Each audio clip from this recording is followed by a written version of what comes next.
Some more breaking news this morning. At least one person is dead after a fiery crash in White County. Last night, a viewer sent us this picture from Old Kentucky Road. Right now, details are limited, but as soon as we find out more, we'll let you know.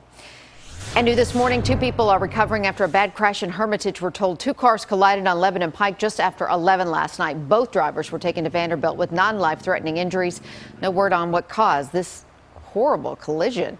And Clay County schools are now closed because they have run out of money. WKXD radio reports that during last night's Board of Education meeting, a vote to keep the schools open failed by a 6-4 vote.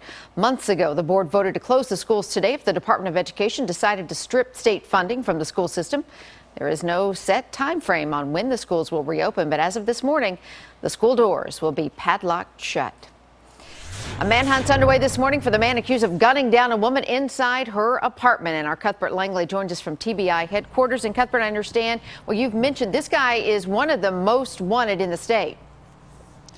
Yes, Amy, around 9:30 last night, the TBI sent out a release saying this guy is the most wanted. That was around 9:30. So it's going on a 7-hour-long search at this point, entering into the first full day of searching. Police need your help to find him. Let's take a look at who I'm talking about here. This is Earl Taylor. Police say he is wanted in connection to the shooting death of Angela Kibble. She was found dead inside of her apartment down in Shelbyville back on September 14th. Here's where things get interesting, though, Amy. Kibble is the mother of murder suspect Michael Sales, who was previously on the most wanted list. Sales was on the run for nearly a week before eventually being captured by the TBI.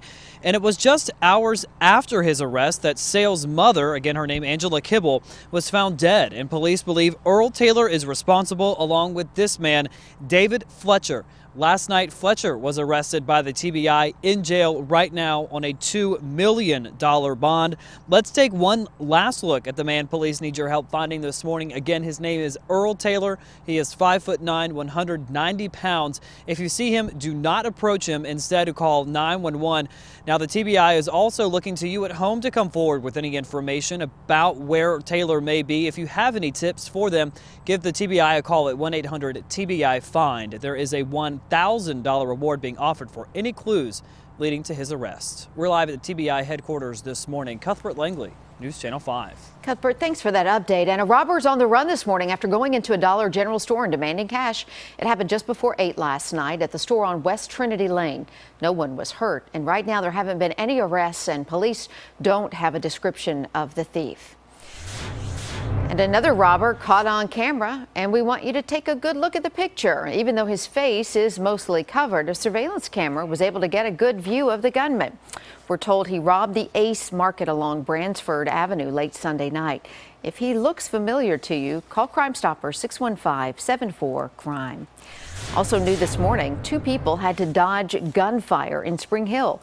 We're told they called 911 yesterday morning claiming that Cesar Torres fired several shots at them on Old Military Road. Police set up a perimeter and quickly tracked Torres down. Charges are now pending.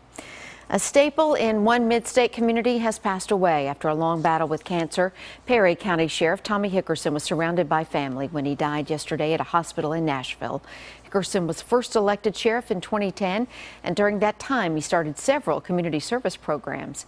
Hickerson also served at Turney Center Industrial Prison for more than 30 years. Funeral arrangements for Sheriff Hickerson have not yet been announced. A Metro police officer killed in the line of duty now has a permanent memorial to honor him.